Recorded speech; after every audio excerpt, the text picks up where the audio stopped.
Ha llegado el momento de ajustar la política. La economía no aguanta más y la bajada de tipos es inevitable. Los inversores deben de estar preparados. Después de más de un año con un nivel de tipos desorbitado, superando incluso los niveles de la crisis de 2007, de haber entrado en un nuevo colapso bancario internacional, haber estado esquivando en varias ocasiones la posibilidad de una recesión que actualmente sigue amenazando y aterrorizando a los inversores, el momento ha llegado y la Fed ha dado luz verde al inicio de las bajadas de tipos de interés. Una decisión clave que condicionará el futuro de los mercados de los Estados Unidos y que también será muy determinante para el sector cripto, aliviando muchísima presión a los inversores y pudiendo desencadenar una nueva subida bastante importante. En el vídeo de hoy vamos a analizar en profundidad la última charla de la Fed y las palabras de Jerome Powell, para ver por qué finalmente han decidido ya esta política y el impacto que podría tener esto en el mercado cripto y en Bitcoin. Además, veremos la situación actual del mercado y cómo los grandes jugadores y las ballenas se están empezando a preparar para el siguiente movimiento importante en Bitcoin. Pero antes de nada, acuérdate que este vídeo no es una recomendación de inversión, que tienes que hacer tu propio análisis y nunca invertir un dinero que no te puedas permitir perder. Y también te voy a pedir, como no, que destroces el botón me gusta, que ayuda un montón al canal. Muchas gracias. El problema de la inflación y los tipos.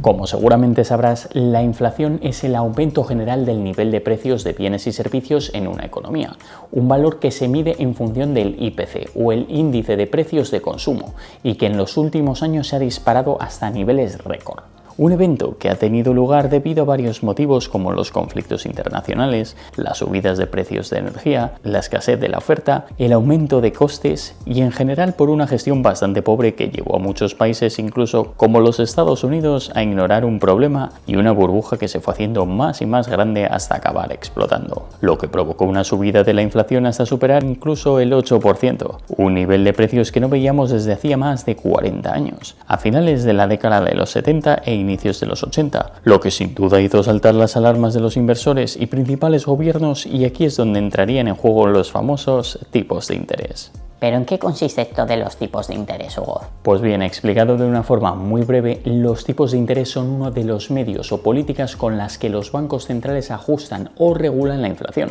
los cuales representan el coste de pedir el dinero prestado. Es decir, si los tipos de interés son bajos, el coste de solicitar dinero prestado es bajo, y por lo tanto hay más incentivos para que las personas gasten dinero y soliciten préstamos para comprar bienes y servicios, aumentando de esta manera la demanda y con ello el nivel de precios. Y por el contrario, si el Banco Central aumenta los tipos de interés, el coste de solicitar dinero aumenta, y esto supone un impedimento para que las personas gasten dinero y hace que la demanda y el consumo disminuyan, ya que en teoría si aumentan los tipos, como consecuencia las personas tienen menos dinero para gastar. De esta forma entonces condiciona el nivel de precios, ya que al disminuir la demanda, los productores tendrán que competir más para vender sus productos, lo que debería provocar una reducción en el nivel general de precios y ayudar a frenar la inflación. Sin embargo, aunque en la teoría pueda parecer muy bonito y sencillo y ayuden a la inflación, las subidas de tipos son bastante duras para la economía y tienen consecuencias complicadas como desacelerar el crecimiento económico,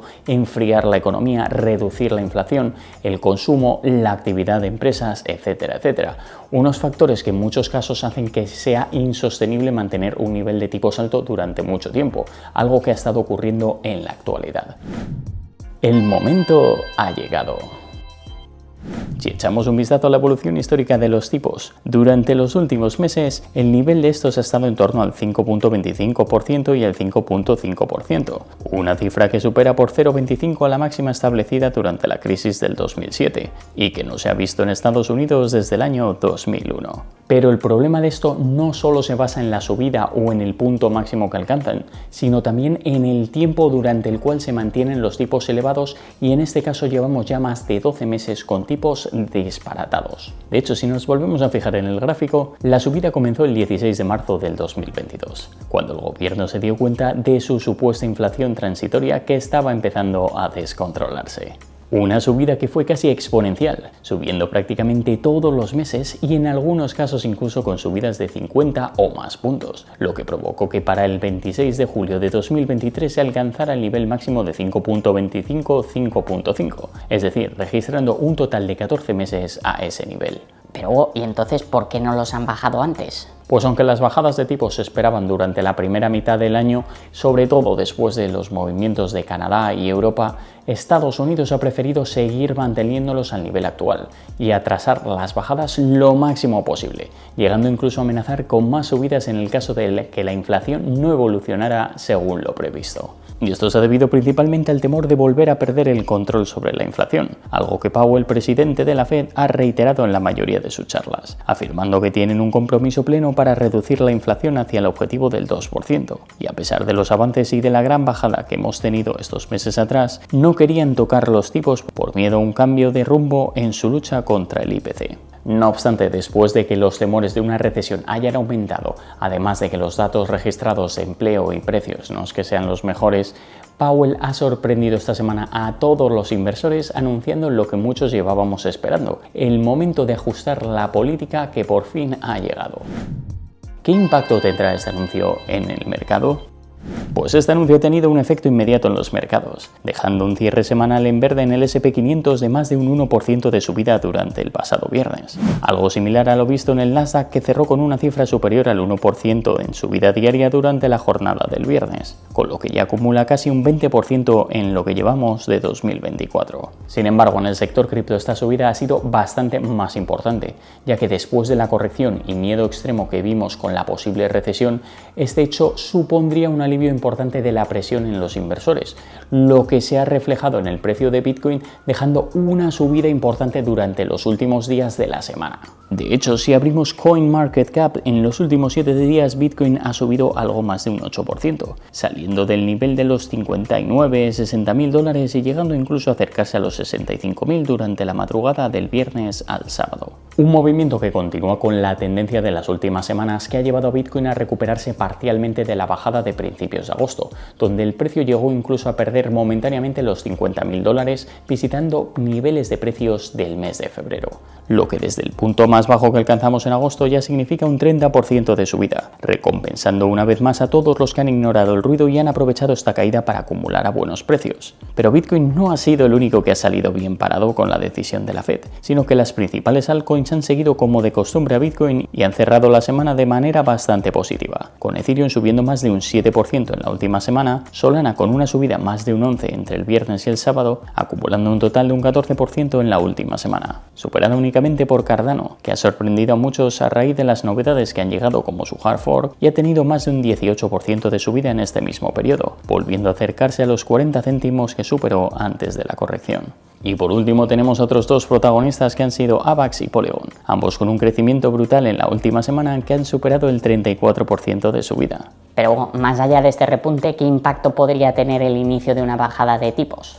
Pues tal y como hemos comentado al inicio del vídeo, las bajadas de tipos suelen ser bastante positivas para los mercados, un momento en el que se alivia un poco la presión en la economía y en el que los inversores tienen acceso más sencillo a préstamos, en el que el consumo también aumenta y en el que el temor disminuye. Varios catalizadores que incluso se suman a otros, como el abaratamiento de algunas hipotecas, que hacen que muchas familias puedan disponer de más dinero cada mes y ahorrar o consumir más. Sin embargo, más allá de estos ejemplos que son muy generales, también me gusta fijarme en otros momentos o ciclos del mercado en el que hayamos sufrido movimientos de este estilo y su impacto en los precios. Volviendo al gráfico anterior, tenemos dos momentos relativamente cercanos en el tiempo. En primer lugar, la bajada después de la crisis del 2007-2008, que si nos centramos en el sector cripto no nos serviría como referencia al ser incluso anterior a Bitcoin. Y por otra parte tenemos la bajada de tipos de 2020, cuando tras desatarse la locura con el COVID se inició una fuerte bajada de tipos, pasando de un nivel de 2.5 en verano de 2019 a un 0,025 en marzo de 2020. Un movimiento que ha analizado recientemente Lina Edeb,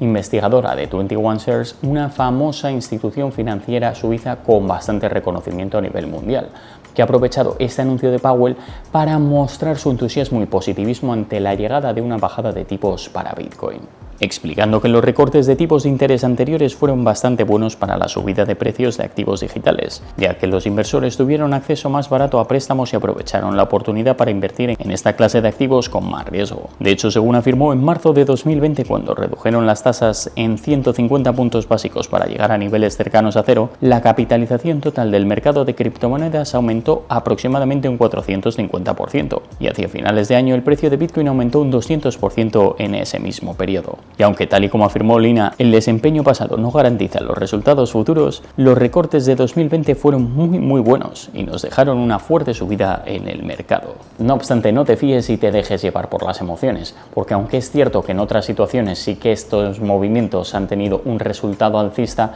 en este caso podría ser diferente y a lo mejor impactar en los precios de una forma un poquito más progresiva. Las instituciones siguen comprando. ¿Y tú?